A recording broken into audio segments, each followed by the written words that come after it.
පින්නතුනි මේ ලෝකේ ලස්සන මැස් දෙක තිබ්බේ භාග්‍යතුන් වහන්සේට. අබිනීල net සංගලක්. අලුත උපන් වසු පැටියෙකුගේ බඳු net සංගලක්. මහා පුරුෂ ලක්ෂණ දෙකකින් සමන්විත net සංගලක්. අපි නරසීහ ගාථාවලත් කියන්නේ ගෝපමුඛෝ අබිනීල සුනිත්තෝ කියලා. එච්චරට ලස්සන ඇස් දෙකක් උන්වහන්සේට තිබ්බා. තද නිල් පැහැයෙන් යුක්ත අලුත උපන් වසු පැටියෙකුගේ බඳු net සංගලක්. net මඩලක්. ඒ net මඩල ලැබිලා තියෙන්නේ උන්වහන්සේ මේ සසරේ කිසි තැනක කිසි කෙනෙක් දිහා කෝපයෙන් ඇස් ඔරවලා බලලා නැහැ. ක්‍රෝධ සිතින් හිස ඇලකොට ඇස් කොණින් බලලා නැහැ. ක්‍රෝධ සිතින් අනුන් දෙස රහසින්වත් බලලා නැහැ. බොහෝ ජනයා දෙස සතුටින්ම තමයි බලලා තියෙන්නේ. ඍජු සිතින් ප්‍රිය ඇසින් තමයි බලලා තියෙන්නේ. ඒ විදිහට නැවත නැවත තමන්ගේ ඇස් දෙකෙන් මේ ලෝකයේ දිහා බලලා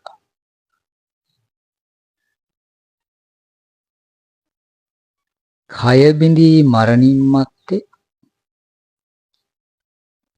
දෙව්ලෝකේ ඉපදිනවා. මනුස්ස ජීවිතයට ආවම මහා පුරුෂ ලක්ෂණ දෙකක් ලබනවා. ඒ තමයි අබිනීල net තද නිල් පාට ඇස් දෙකක්. ඊළඟට අලුත උපන් වසු පැටියෙකුගේ බඳු ඇස් දෙකක්. අබිනීල net ගෝපමුඛ ලක්ෂණානි. මේ ඇස් දෙක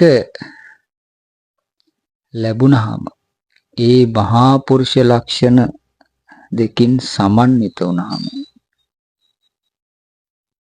ගිහි ගෙදර හිටියොත් චක්‍රවර්ති රාජෙක් වෙනවා කියන ධාර්මික වූ ධර්ම රාජ වූ සක්විති රජ කෙනෙක් වෙනවා. සක්විති රජ කෙනෙක් වුණාම ප්‍රිය දැකුම් මැත්තෙක් වෙනවා. බොහෝ ජනයාට ප්‍රිය මනාප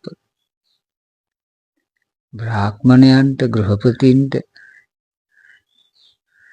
ජනපද වැසියන්ට මහා අමාත්‍යයන්ට සේනා බල ප්‍රධානීන්ට සේනාවන්ට දොරටු පාලකයන්ට මේ සියල්ලටම ප්‍රියමනාප කෙනෙක් බවට පත් වෙනවා කියන්නේ. ගිහිගෙයි හැර පැවිදි වන්නේ නම් ලෞතර සම්මා සම්බුදුවරයෙක් බවට පත් වෙනවා කියන. ලෞතර සම්මා සම්බුදුවරයෙක් බවට පත් වුණාම ප්‍රිය දැකුම් ඇති කෙනෙක් වෙනවා කියන. බොහෝ ජනයාට ප්‍රියමනාප වෙනවා කියන. භික්ෂු භික්ෂුණී උපාසික උපාසිකාවන්ට විතරක් නෙමෙයි දෙවියන්ට අසුරයන්ට නාගයන්ට ගාන්ධර්වයන්ට මේ සියල්ලටම ප්‍රියමනාප කෙනෙක් බවට පත් වෙනවා කියනවා.